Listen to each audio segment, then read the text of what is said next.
النهاردة هنتكلم وهناخد لقطة سريعة عن دواء من الأدوية اللي بنستخدمه، سواء الكبير سواء الصغير بنستخدمه. يعني لو حلقك ملتهب أو لوزك مورمة ومش قادر تبلع وعايز حاجة تقلل التورم والألم بسرعة، تعال نتكلم عن ماكسيليز شراب ونعرف كل تفصيلة عنه.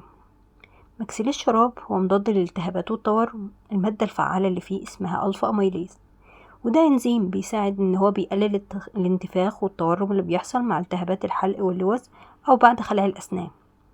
الدكاترة بيكتبوا في حالات ايه؟ زي ما قلنا التهابات الحلق واللوز، التهابات اللثة والفم بعد خلع الضرس او اي عملية في الفم، وده عشان نقلل من صعوبة البلع والألم اللي بيجي مع الالتهاب. الجرعة بتاعته هي بتختلف من صغير للكبير. طبعا الأطفال أقل من 3 سنين ما بيتاخدش إلا لو الدكتور كتبه وقال كده وكتب الجرعة بتاعته. الأطفال بقى من 3 سنين ل6 سنين ممكن ياخدوا نص معلقة اللي هو 2.5 سنتي 3 مرات في اليوم، ولازم يكون برضو باستشارة الدكتور. الكبار بقى والأطفال من بعد 6 سنين بياخدوا معلقة صغيرة 5 سنتي 3 مرات في اليوم بعد الأكل. وما ننساش نرج الإزازة كويس قبل كل استخدام. طب هل ليه أعراض جانبية؟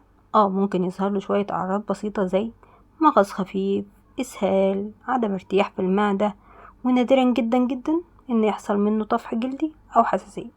فلو ظهر منه أي حساسية نوقفه فورا طبعا ونكلم الدكتور. ماكسيليز مش مضاد حيوي، يعني لو في التهاب بكتيري في الفم، يعني اللوز عليها صديد أو في أي التهاب عليها، لازم ناخد مضاد حيوي معاه الدكتور هيوصفه، وطبعا كل ده باستشارة الطبيب. ولو اللي بياخده حامل او مرضع لازم برضو تستشير الدكتور بتاعها الاول، هل ينفع مع الرضاعة والحمل ولا ما ينفعش. الخلاصة، ماكسيل الشراب بيقلل التورم ويريحك من التهابات الحلق واللوز، بس دايما اسأل دكتورك الاول هل مناسب ليك ولا لا.